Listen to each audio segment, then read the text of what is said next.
अब देख रहे हैं मॉर्निंग प्राइम। ब्रेकिंग न्यूज आ रही है। दिल्ली के सीएम अरविंद केजरीवाल तिहाड़ जेल में अपने दिन की शुरुआत झाड़ू लगाकर कर रहे हैं। हालांकि जेल में यह सामान्य प्रक्रिया है।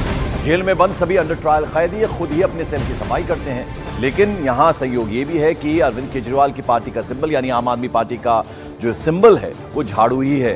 इस बीच खबर यह भी है कि अरविंद केजरीवाल ने कुछ सामान अपने लिए पहले भी मांगा था, लेकिन अब जेल एडमिनिस्ट्रेशन से कुर्सी उन्होंने मांगी है ताकि जो रोजमर्रा की दिनचर्या उनकी है कुछ वक्त वो कुर्सी पर बैठकर भी गुजारें। दीपक बिष्ट हमारे साथ जुड़ रहे हैं। दीपक, बहुत इंटरेस्टिंग ये बात है, झाड़ू लगाते हुए नजर आ रहे हैं। हालांकि ये बहुत नॉर्मल सी बात है, ऐसा होता है जो अगर आप जेल के अंदर बंद हैं तो ये सब कुछ करना पड़ता है, लेकिन झाड़ू सिंबल भी आम आदमी पार्टी का।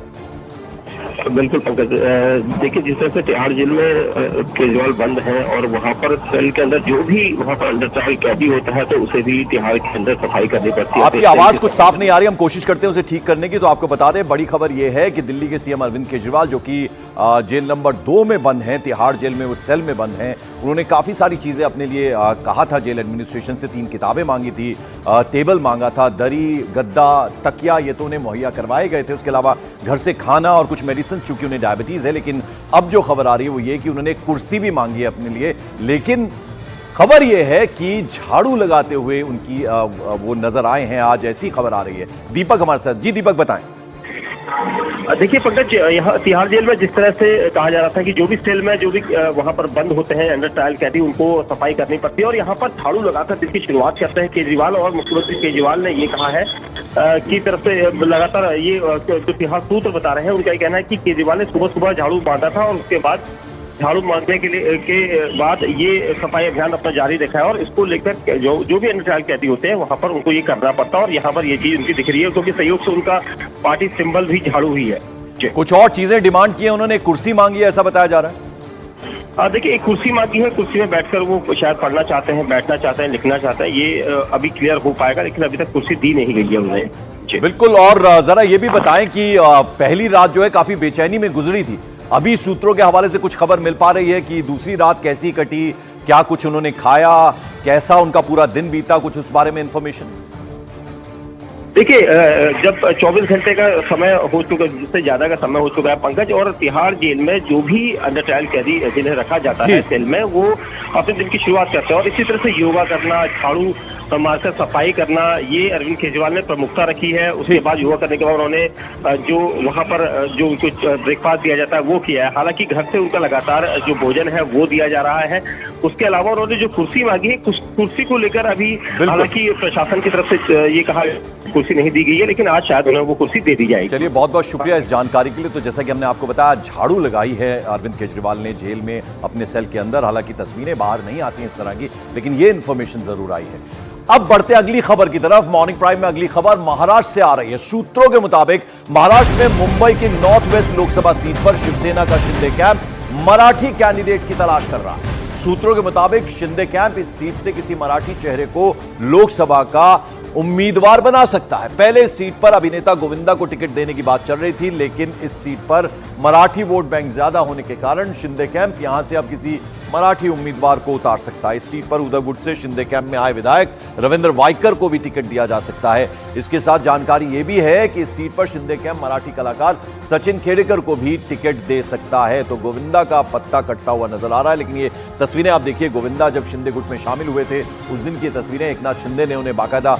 पार्टी की सदस्यता दिलाई थी, इलेक्शन सिंबल और एक आप देखिए कि साफा भी पहनाया गया था उन्हें। लेकिन अब जो खबर आ रही है वो कि गोविंदा को दरकिनार करके अब ये टिकट किसी मराठी कैंडिडेट को मिल सकता है।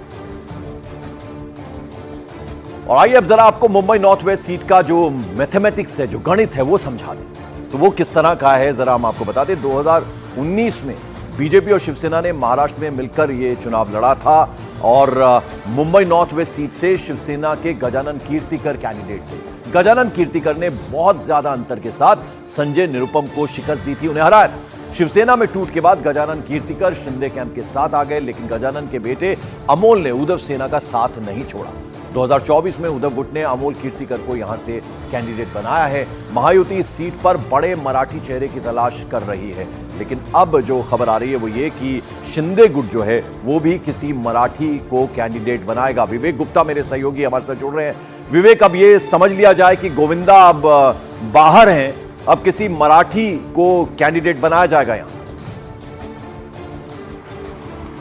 बिल्कुल सही कहा पंकज आपने। देखिए, न्यूज 18 इंडिया ने सबसे पहले बताया था कि गोविंदा सिंधिया कैंप में शामिल तो हो रहे हैं, लेकिन उन्हें मुंबई नॉर्थ वेस्ट से उम्मीदवार नहीं बनाया जाएगा।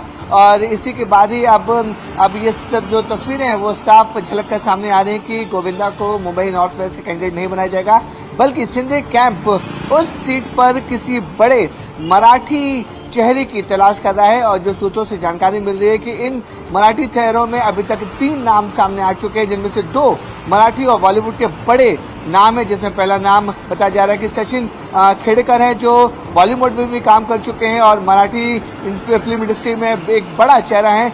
दूसरा नाम है शरद फोंसके, ये भी मराठी फिल्म के बड़े अभिनेता हैं। और तीसरा नाम जो है वो रविंद्र वायकर का है। रविंद्र वायकर कुछ दिन पहले ही उद्धव गुट से छोड़कर वो सिंधिया कैंप में शामिल हुए हैं। ये 3 नामों की चर्चा है। इन 3 नामों में से एक जो है वो नॉर्थ वेस्ट उम्मीदवार खड़ा हो सकता है सिंधिया कैंप की तरफ। बिल्कुल, तो अब देखने वाली बात होगी गोविंदा ऐसे में क्या करेंगे, क्योंकि एक वक्त था जब कांग्रेस में वो शामिल हुए थे, हैवीवेट राम नाईक को उस वक्त उन्होंने हराया था और एमपी बने थे।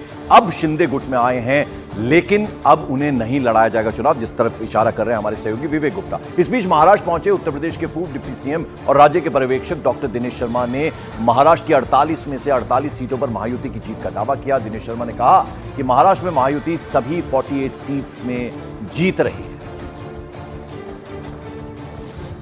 महाराष्ट्र में 48 सीट है, यहाँ पे बीजेपी और महायुति टारगेट लेके चली थी कि 48 में से 45 का टारगेट है। आप बोलेंगे 48 का 48 सीटें, इतना कॉन्फिडेंट? पहले देखा, जो चुनाव के पहले की बात थी, जैसे जैसे मोदी जी का नाम आ रहा है तेजी के साथ में, दल टूट रहे हैं, लोगों के जो विपरीत दिल की भावनाएं थी वो टूट रही हैं, और ये पूरा महाराष्ट्र जैसे मोदी में हो चुका है। महाराष्ट्र में ना ठाकरे फैक्टर्स हमेशा मैटर करता है। 2019 में आप लोग उद्धव ठाकरे और बीजेपी साथ लड़ी थी, अनफॉर्चुनेटली उनमें दरारें आ गई। 2024 में एक बार फिर से एनडीए कोशिश कर रही है या बीजेपी कोशिश कर रही है कि ठाकरे परिवार से भी आपके साथ आए। अगर वो आते हैं तो कितना पावरफुल आप लोग के लिए होता है और क्या चांसेस हैं राज ठाकरे को लेकर? आप ठाकरे फैक्टर जो कह रहे हैं, श्रद्धेय बाला साहब ठाकरे जी का जो फैक्टर था वो क्या था? उनका फैक्टर था, उनका आइडियोलॉजी थी कि कांग्रेस इस देश का, कांग्रेस से बड़ी नकारा पार्टी कोई नहीं है। उनका स्टैंड क्या था? इस कांग्रेस ने देश को बर्बाद किया है और बदला भी ऐसा लेगी कि 48 की 48 सीटों पर इस विपक्ष के लिए नो वैकेंसी का बोर्ड जनता ने लगा दिया है। एनडीए अब हम